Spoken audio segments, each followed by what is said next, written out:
الحمد لله رب العالمين والصلاة والسلام على نبينا محمد وعلى آله وصحبه اجمعین۔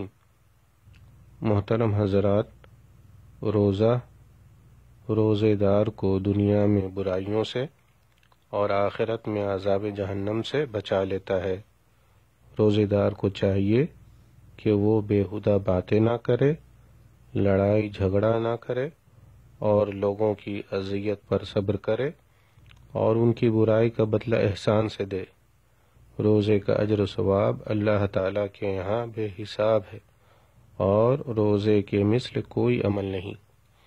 عن ابی ہریرہ رضی اللہ عنہ قال قال رسول اللہ صلی اللہ علیہ وسلم قال اللہ عز وجل كل عمل ابن آدم له إلا الصيام فإنه لي وأنا أجزي به والصيام جنة فإذا كان يوم صوم أحدكم فلا يرفث ولا يسخب فإن سابه أحد أو قاتله فليقل إني صائم والذي نفس محمد بيده لخلوف فم الصائم أطيب عند الله من ريح المسك للصائم فرحتان يفرحهما إذا أفطر فرح بفطره وإذا لقي ربه فرح بصومه متفق علیہ۔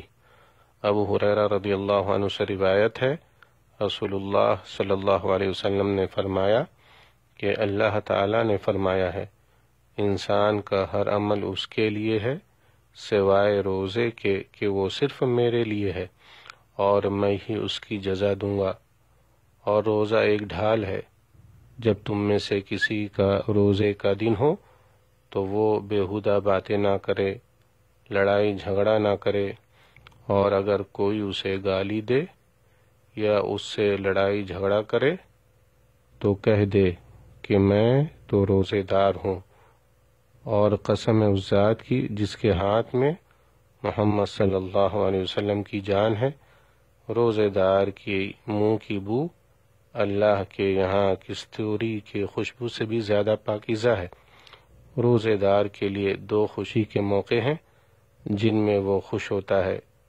جب وہ روزہ افطار کرتا ہے تو اپنے روزہ کھولنے سے خوش ہوتا ہے، اور جب اپنے رب سے ملے گا تو اس کی جزا دیکھ کر اپنے روزے سے خوش ہوگا۔ متفق علیہ۔ والسلام علیکم ورحمۃ اللہ وبرکاتہ۔